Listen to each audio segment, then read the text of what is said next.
Good evening, St. John's. Maundy Thursday's readings always recall Jesus washing his disciples' feet. I think of all of the Christian traditions we have, foot washing is probably the one that evokes feelings of squeamishness among us. While it was a common sign of hospitality in Jesus's time, it's not anymore. 2,000 years ago, people's feet were their primary mode of transportation. And thus, when you arrived at someone's house, your feet were quite dirty, and it was customary for the servant of the host to wash your feet as a sign of welcome. This explains the disciples' surprise when Jesus, the host himself, took on the role of the servant by washing their feet. Now, this sounds like I've set myself up really well to preach about servant leadership, but St. John's, I don't think that's the message that we need to hear this year.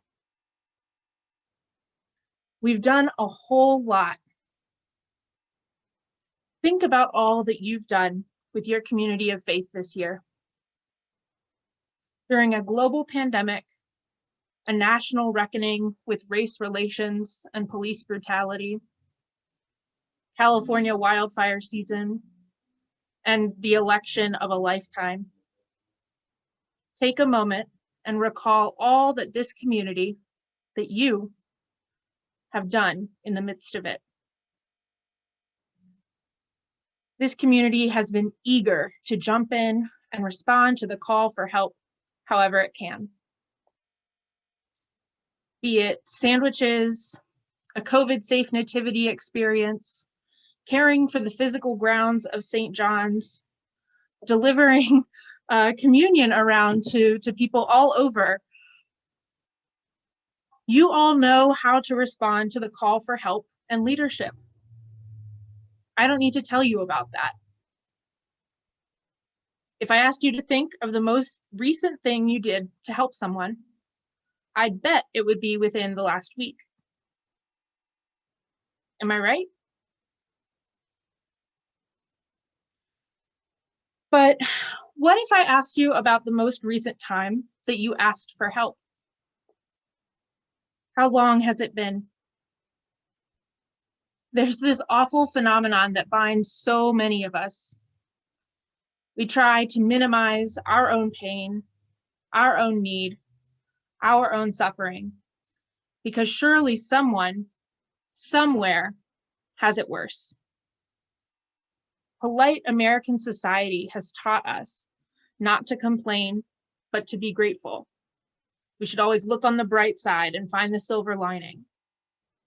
And don't get me wrong, looking for the bright spot when you're in a tough situation can help. That I'm not discounting gratitude. But if that's all we do, how awful not to be able to hold our grief and bring it to each other and get help carrying it. We've been conditioned to carry it alone, or at least to understate the magnitude of our suffering when we share it with others. And let's face it, this has been one hell of a year. We've got so much to grieve for as a community. A year's worth of birthdays, dinner parties, sleepovers, weddings, hugs, field trips, funerals, playdates, reunions, graduations, coffee hour. The list goes on and on and on.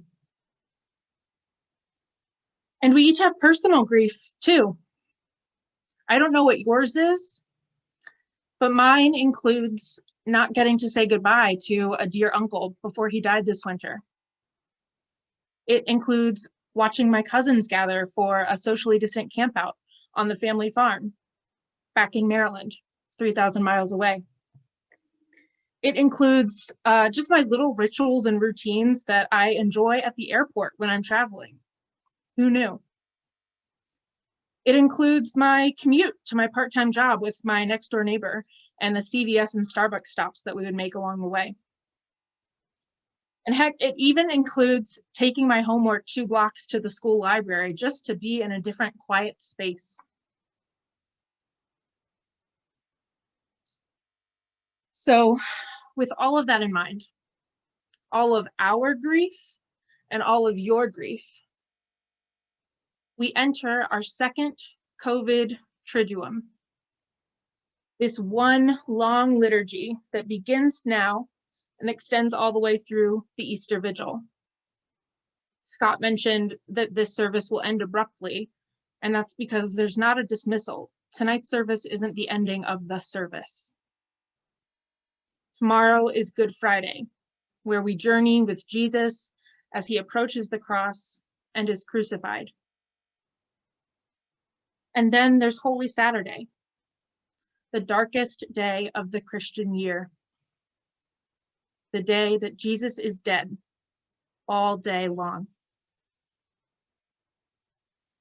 As we move through these 3 sacred days, I invite you to bring your grief along with you,